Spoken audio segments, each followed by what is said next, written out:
भगत सिंह एक ऐसा नाम जो इंडियन हिस्ट्री में सुनहरे अक्षरों में लिखा है। वो हिम्मत और देशभक्ति की एक मिसाल थे। उनका जन्म 28 सितंबर 1960 को बंगा, पंजाब में हुआ था। छोटी उम्र से ही उनकी जिंदगी भारत की आजादी की लड़ाई से जुड़ गई थी। उनका परिवार देशभक्ति की भावना से भरा था। उनके पिता किशन सिंह और चाचा अजीत सिंह गदर पार्टी के एक्टिव मेंबर्स थे। ये पार्टी ब्रिटिश राज के खिलाफ क्रांतिकारी गतिविधियों के लिए जानी जाती थी। ऐसे माहौल में पलते हुए भगत सिंह ने देशभक्ति और विरोध की भावना को आत्मसात कर लिया। उनके परिवार के बलिदान ने उनके मन में मातृभूमि के प्रति जिम्मेदारी की भावना पैदा की। क्रांति के बीज भगत सिंह के दिल में बचपन से ही बो दिए गए थे। उन्होंने ब्रिटिश राज के अत्याचार और अन्याय को अपनी आंखों से देखा था। भगत सिंह की नियति साफ थी। वो अपनी जिंदगी भारत को गुलामी की जंजीरों से आजाद कराने के लिए समर्पित करेंगे। बचपन से ही भगत सिंह में एक अडिग भावना और ज्ञान की प्यास थी। वो बहुत पढ़ाकू थे और इतिहास, राजनीति और क्रांति पर किताबें पढ़ते रहते थे। इन किताबों ने उनके जवान दिमाग में आग लगा दी और एक आजाद भारत की चाहत को और बढ़ा दिया। भगत सिंह के शुरुआती साल इस बात का सबूत है कि कैसे परिवार और परवरिश एक देश के हीरो की किस्मत बनाने में कितना बड़ा रोल निभाते हैं। 1919 का जलियांवाला बाग हत्याकांड भगत सिंह की जिंदगी का एक टर्निंग पॉइंट साबित हुआ।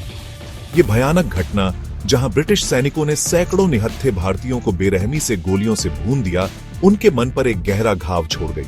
यह हत्याकांड औपनिवेशिक क्रूरता का एक खौफनाक उदाहरण उनके दिल में एक ऐसी आग लगा गया जो कभी नहीं बुझी। भगत सिंह, जो तब सिर्फ 12 साल के थे, हत्याकांड के बाद अमृतसर गए। अनगिनत बेगुनाह लोगों की जान जाने का मंजर, खून से सने हुए जगह और चारों तरफ गम और गुस्से का माहौल देखकर वो बहुत हिल गए।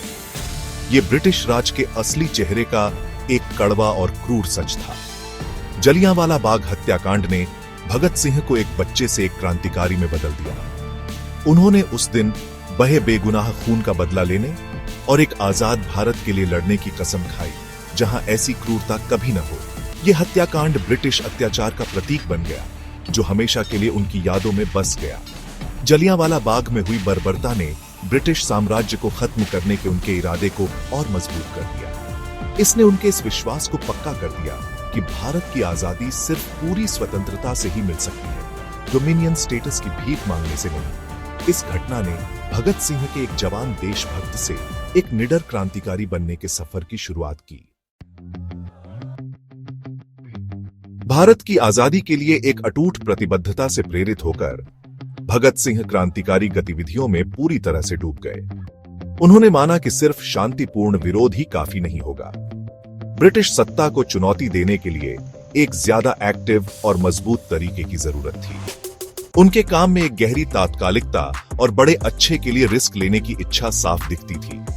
1924 में सिर्फ 17 साल की उम्र में Bhagat Singh Hindustan Republican Association HRA में शामिल हो गए। क्रांतिकारी राम प्रसाद बिस्मिल द्वारा स्थापित HRA सशस्त्र क्रांति के माध्यम से पूर्ण स्वतंत्रता की वकालत करता था। यह भगत सिंह के सफर में एक महत्वपूर्ण कदम था, जहां वो ऐसे ग्रुप के साथ जुड़ गए जो उनके विचारों से मेल खाता था। HRA में भगत सिंह अपनी बुद्धिमत्ता, करिश्मा और आजादी के लिए अटूट प्रतिबद्धता के कारण जल्दी ही आगे बढ़ गए, जिससे उन्हें अपने साथियों का सम्मान मिला।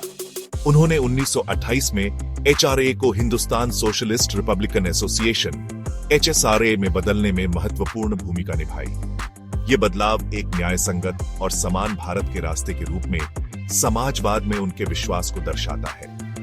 भगत सिंह, चंद्रशेखर आजाद और अन्य लोगों के नेतृत्व में HSRA भारतीय स्वतंत्रता संग्राम में एक बड़ी ताकत बन गया।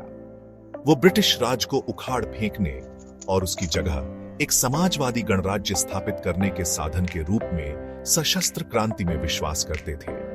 भगत सिंह का आजादी के लिए समर्पण पूरा था। वो एक आजाद भारत के सपने के लिए सब कुछ कुर्बान करने के लिए तैयार थे। सॉन्डर्स की हत्या और असेंबली में बम फेंकना भगत सिंह के क्रांतिकारी जीवन की महत्वपूर्ण घटनाएं थीं।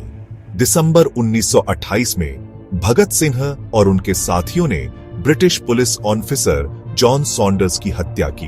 यह काम लाला लाजपत राय की मौत का बदला लेने के लिए किया गया था, जो एक प्रमुख नेता थे और एक विरोध प्रदर्शन के दौरान पुलिस द्वारा मारे गए थे। हत्या की योजना बहुत सोच समझकर बनाई और अंजाम दी गई, जो भगत सिंह की क्रांतिकारी गतिविधियों में एक बड़ा कदम था। यह ब्रिटिश अत्याचार के खिलाफ एक साहसिक बयान था और भारतीय युवाओं के लिए हथियार उठाने का आह्वान था। 8 अप्रैल 1929 को उन्होंने असेंबली हॉल में बम फेंके। उनका मकसद दमनकारी कानूनों का विरोध करना और लोगों को आजादी की लड़ाई के लिए जगाना था। भगत सिंह और उनके साथी क्रांतिकारियों को गिरफ्तार कर लिया गया और उनके खिलाफ मुकदमा चलाया गया। मुकदमे के दौरान भगत सिंह ने कोर्ट रूम को अपने क्रांतिकारी विचारों का प्रचार करने के लिए एक मंच के रूप में इस्तेमाल किया।